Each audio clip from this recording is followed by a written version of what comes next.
മൂത്രം ഒഴിക്കാനും സമ്മതിക്കത്തില്ലേ? അയ്യോ മെയിനെ പേർക്കിയ എന്നോട് ക്ഷമിക്കണം, ആളറിഞ്ഞില്ല.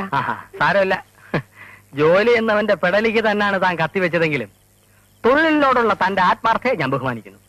അയ്യോ മുറുകി അണ്ടാ തേർക്കിയ, എനിക്ക് ഭയങ്കര സന്തോഷം.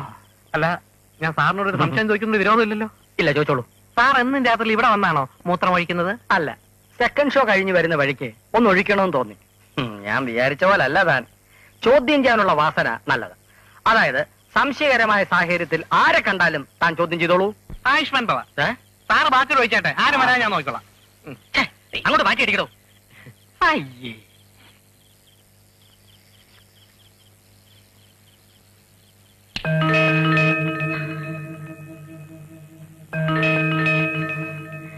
നീ എവിടെ പോകുന്നു? എന്തോ ഒരു അനക്കം കേട്ടു, നോക്കാന്ന് വിചാരിച്ചു. എന്നിട്ട് എന്നെ വിളിക്കാഞ്ഞ്?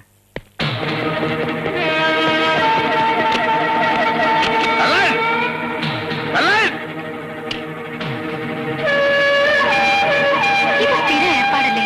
പ്രേമേട്ടൻ കിടക്കാൻ നോക്ക്. സുലു എന്താ എത്ര മനുഷ്യപ്പറ്റിയില്ലാതെ സംസാരിക്കുന്നത്? നമ്മുടെ അയൽക്കാർക്ക് ഒരു പ്രശ്നം ഉണ്ടാകുമ്പോൾ നമ്മൾ സുഖമായിട്ട് അവിടെ ഉറങ്ങിയാലെങ്ങനെ? ഇന്ന് അവനെ പിടിച്ചിട്ട് തന്നെ കാര്യം. ഇപ്പൊ തന്നെ ലേറ്റ് ആയില്ലേ എന്നാണ് എന്റെ സംശയം. ഇനി വെച്ച് താമസിപ്പിക്കുന്നതിൽ അർത്ഥമില്ല. ഇതിന് മെഡിക്കൽ സയൻസിൽ സൈക്കോപ്പത്തിക് പേഴ്സണാലിറ്റി എന്ന് പറയും. ഇങ്ങനൊരു സൂക്കേടായതുകൊണ്ട് അധികം ആരെ അറിയിക്കുന്നത് ശരിയല്ല. വളരെ സൂക്ഷിച്ചു നീങ്ങണം. ഞാൻ നോക്കിയിട്ട് സൈക്കാട്രിസ്റ്റ് പെരേരയാണ് ബെസ്റ്റ്. മെന്റൽ ഹോസ്പിറ്റലിൽ കൊണ്ടുപോവാന്ന് പറഞ്ഞ? ഹോസ്പിറ്റലിൽ കൊണ്ടുപോകണ്ട, ഡോക്ടർ പെരേരയുടെ വീട്ടിൽ കൺസൾട്ടിംഗ് ഉണ്ട്. അത് വയലന്റ് ആവുന്ന കേസുകളൊന്നും അവിടെ അറ്റൻഡ് ചെയ്യില്ലെന്നേ ഉള്ളൂ. പ്രേമേന്ദ്രൻ സാർ ഇപ്പോ അങ്ങനത്തെ ഒരു സ്റ്റേജിലൊന്നും ആയിട്ടില്ലല്ലോ. വിഷമിക്കാനൊന്നുമില്ല. ഇതിപ്പോ ഇനിഷ്യൽ സ്റ്റേജ് ആയതുകൊണ്ട് 3 or 4 കോഴ്സ് മെഡിസിൻ കഴിച്ചാൽ മാറാവുന്നതേ ഉള്ളൂ. രാജേന്റെ ഫ്രണ്ട് വിനോദിന് ശരിക്കും കടുത്തതാ. ഡോക്ടർ പെരേരയുടെ ട്രീറ്റ്മെന്റ് ആയിരുന്നു. ഇപ്പൊ ആള് നോർമലാ. സൈക്യാട്രിസ്റ്റിനെ കാണണമെന്ന് പറഞ്ഞ പ്രേമേട്ടൻ വന്നില്ലെങ്കിലോ? കുറച്ച് ദിവസമായിട്ട് രാത്രി സുലോചനയ്ക്ക് ഉറക്കമില്ലാത്തതുകൊണ്ട് ഒരു സൈക്കാട്രിസ്റ്റിനെ കാണണമെന്ന് പറയണം. ഇപ്പോഴത്തെ സ്റ്റേജിൽ സുലോചന എന്ത് പറഞ്ഞാലും പ്രേമേന്ദ്രൻ സമ്മതിക്കും. പ്രേമചന്ദ്രനാണ് അസുഖമെന്ന് ഞാൻ ഡോക്ടറോട് ഫോൺ ചെയ്ത് പറഞ്ഞോളാം.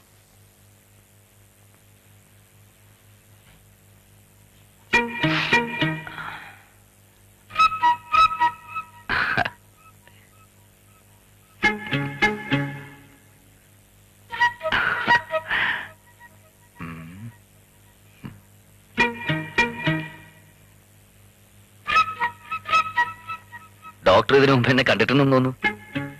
ഇവിടെ ഒരിക്കൽ വന്നിട്ടുണ്ടല്ലേ? ഇവിടെ വരേണ്ട അവസ്ഥ എനിക്കിതുവരെ ഉണ്ടായിട്ടില്ല. ഇപ്പൊ തന്നെ സുലോചന നിർബന്ധം കൊണ്ട് വന്ന. എന്നെ കണ്ടിട്ടുണ്ടോ? ചില പൈങ്കിളി വാരികളൊക്കെ ഫോട്ടോ ഞാൻ കണ്ടിട്ടുണ്ട്. വായിക്കും അല്ലേ? ഏയ്, പലചരക്കടന്ന് സാധനം പോഞ്ഞോടുന്ന പേപ്പറിൽ കണ്ടതാ. സാധാരണ എങ്ങനെയാണ് ഉറങ്ങാറുള്ളത്?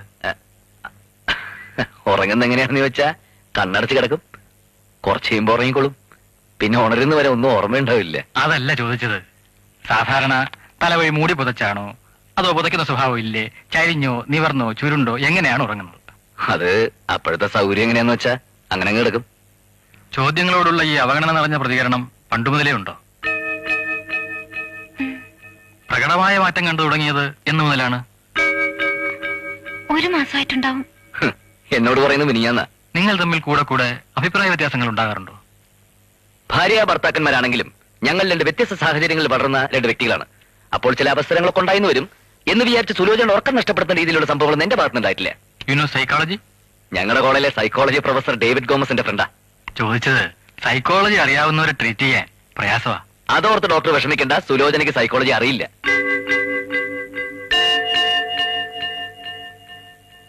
കഴിയുന്നതും മെഡിസിൻസ് അവോയ്ഡ് ചെയ്തുകൊണ്ടുള്ള ഒരു ട്രീറ്റ്മെന്റ് ആണ് ഞാൻ പ്രിഫർ ചെയ്യുന്നത്. കൗൺസിലിംഗ് ആണ് മുഖ്യം. എനിക്ക് മിസ്സിസിനോട് ഒറ്റയ്ക്ക് കുറച്ച് സംസാരിക്കേണ്ടി വരും. അതുകൊണ്ടാണ് ഞങ്ങൾ ഡോക്ടറെ തന്നെ കാണാൻ വന്നത്. പ്രഗ്നന്റ് ആയതുകൊണ്ട് സുലോചനയ്ക്ക് മറ്റു മരുന്നുകളൊന്നും ഉപയോഗിച്ചുകൂടല്ലോ. മിസ്സിസുമായിട്ട് കൗൺസിലിംഗ് വേണമെന്നേ ഞാൻ പറഞ്ഞുള്ളൂ. ഭർത്താവിന്റെ അസുഖത്തിന് ഭാര്യ ഒരിക്കലും മരുന്ന് കഴിക്കേണ്ടി വരില്ല.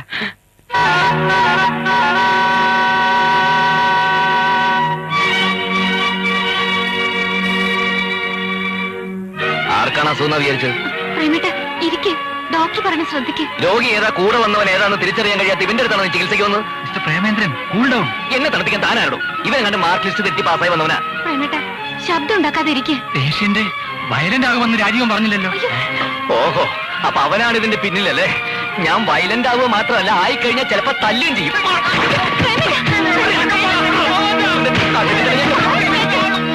എന്താ ഇത് പ്രേമേട്ട? കൊണ്ടുപോയി തടവട. നിനക്കുള്ളത് വീട്ടിൽ ചെന്നിട്ട്. സാർ സാർ, താനെന്താ ഇവിടെ? അമ്മയെ കാണിക്കാൻ കൊണ്ടുവന്നതാ. അകത്ത് വെള്ളം ഉണ്ടാക്കിയത് സാറാണെന്ന് അറിഞ്ഞില്ല. അത് പിന്നെ ഞാൻ കഴിഞ്ഞ ദിവസങ്ങളിൽ സാർ ക്ലാസ്സിൽ മൂഡ് ഓഫ് ആയിരുന്നപ്പോ ഞങ്ങൾ ഊഹിച്ചു. നല്ല സാറായിരുന്നു ചേച്ചി. ഈ സാറിന് ഇങ്ങനെ വരുമെന്ന് വിചാരിച്ചില്ല.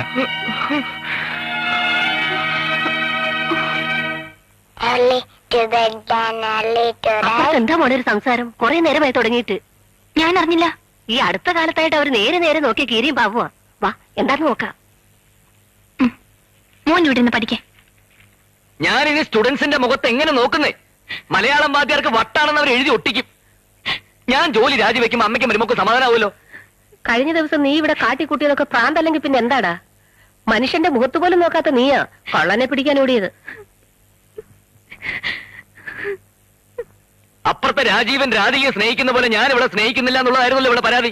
അങ്ങനെ സ്നേഹിച്ചപ്പോ എല്ലാരും കൂടി എന്നെ ഭ്രാന്തനാക്കി. അപ്പൊ ഈ കാണിച്ചതൊക്കെ സ്നേഹമായിരുന്നു. ആ,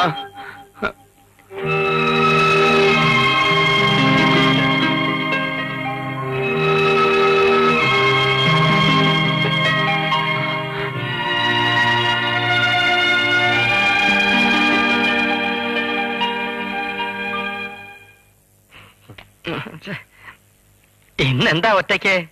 രാജീവ് സാറിന്റെ വൈഫിനെ കണ്ടില്ല? ലെക്ചറുടെ വീട്ടിലെ പ്രശ്നങ്ങളാ. ഓ, അവർക്ക് രാജീവിന്റെ വീടുമായിട്ടായിരുന്നല്ലോ കൂടുതൽ അടുപ്പം. ആ, എന്താ കാര്യം എന്നറിയില്ല. 2 ദിവസമായിട്ട് രാധിയെ പുറത്തോട്ട് കാണുന്നില്ല. ഓഹോ. വരട്ടെ. ആ, പ്രേമേന്ദ്രൻ സാറിന്റെ വീട്ടിൽ പ്രശ്നങ്ങൾ. രാധിയെ പുറത്തോട്ട് കാണാനുമില്ല. നല്ല സ്റ്റോറിയുള്ള കഥയാണല്ലോ ചേട്ടാ. സത്യമായിരിക്കുമോ? മിസ്സസ് ശിവമ്പിള്ള പറഞ്ഞുകൊണ്ടാണ് എനിക്ക് സംശയം. അതെന്താ? നഗരത്തിൽ സംസാര വിഷയം. അവരല്ല ഇപ്പൊ ഈ കോളനിയിലെ വിഷയം. എന്ത് വിഷയം? കള്ളൻ പവിത്രൻ. ഏയ് പറയടാ. ബാങ്ക് മാനേജരെ വീട്ടിൽ സ്ഥിരമായിട്ട് കള്ളം കയറുന്നതേ ഗോമതി ചേച്ചിയെ കാണാനാണെന്ന്. നീ കണ്ടോ? ഞാൻ കണ്ടില്ല. കാണാത്തത് പറയരുത് കേട്ടോടാ തരുവാമൂടാ. ചാണ്ടീസ് വീഡിയോ പരദൂഷണം പറയാനുള്ള സ്ഥലമല്ല. ഇവിടെ നിന്ന് ഇങ്ങനൊരു വാർത്ത പ്രചരിക്കുന്നു എന്നറിഞ്ഞാൽ അതിന്റെ ദോഷം നിനക്കല്ല, എനിക്കാ. ചാണ്ടീസ് വീഡിയോ ചണ്ടീസ് വീഡിയോ അയക്കണം നിനക്ക് ആഗ്രഹമുണ്ടെന്ന് എനിക്കറിയാം. പക്ഷേ ആ പരിപ്പ് ഇവിടെ വേവില്ല കേട്ടോടാ പുന്നാര മോനെ. ഇതിപ്പോ ഈ കോളനിയിലെ പരസ്യമായ രഹസ്യമാണല്ലോ. അതിനിപ്പോ ചേട്ടനെന്തിനാ എന്നോട് ചൂടാവുന്നത്? കള്ളം പൗത്രൻ ചേട്ടനാണെന്ന് ഞാൻ പറഞ്ഞില്ലല്ലോ.